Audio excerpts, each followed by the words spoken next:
The Northwest, a landscape of coastal plains, mountain ranges, cliffs and gorges, rugged natural beauty, and terribly rich in resources. Sometimes high in crime, sometimes in desperation of water, and at other times perhaps the drunkest place in the country. And it's in this place that the struggle continues. What was once a series of strong union towns are now reduced to rubble. Some unions merely exist to service their membership, dormant and inactive. Yet there are some that still organise and win. And it's in this place that the MUA dare to struggle and dare to win.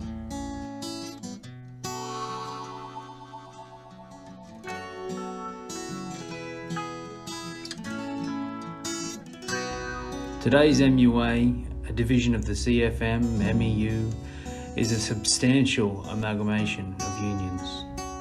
From various seamen's unions, a ferry and tugboat association, wharf labourers union, stevedores association, foremen's association, the Fremantle Lumpers union, firemen and deckhands union, marine motor drivers and coxswains union, federated marine stewards and pantrymen's association, professional divers association, Dredge and Maritime Services Board Employees Association, Marine Cooks, Bakers and Butchers Association, Federated Ship Painters and Dockers, Marine Workers Union of West Australia, then on to the SUA, the Waterside Workers Federation, and finally to the MUA, 150 years.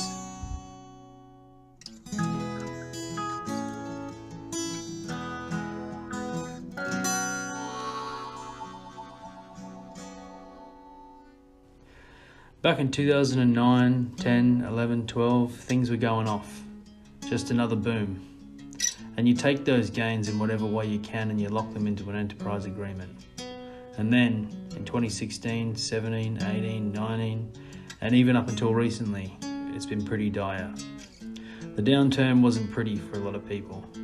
Around 2016, property prices plummeted, and at one point the Pilbara had the highest mortgage default in the country.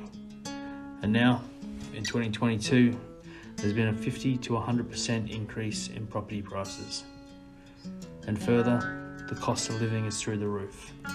It's volatile on all fronts.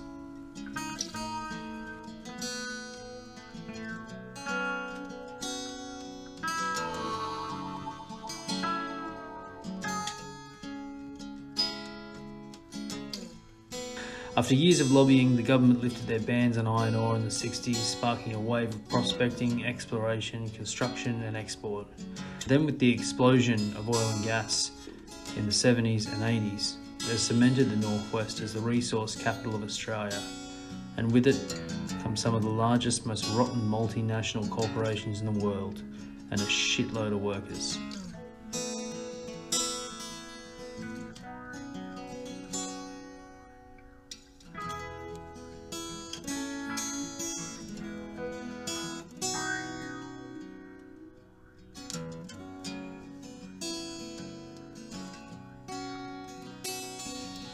As of late, the COVID pandemic and increased border security has exacerbated the problem of obtaining and maintaining labour. Employers are screaming for what was once a never-ending line of people. Where are they gone? I just don't know. The interstate and FIFO worker is under threat, and rightfully so. People should work where they live and contribute to those communities. Misinformation and the uneducated are a curse to the union movement. Unfortunately, some unions haven't done a very good job of teaching our younger brothers and sisters to carry on the torch. Believe it or not, there are still plenty of workers that don't even know what a union is or its functions. And of course, after all this time, there are some that still want to bury their head in the sand. They don't want to get involved, though they are more than happy to take the improvements to wages and conditions that are fought and won by their fellow workers.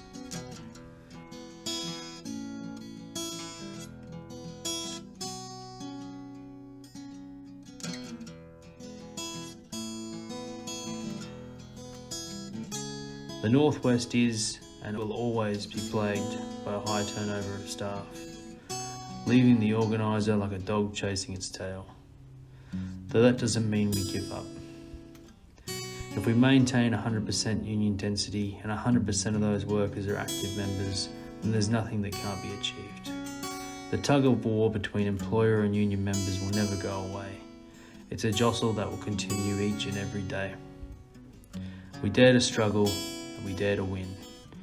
Of all the uncertainty in the Northwest, one thing's for sure. The MUA are here to stay.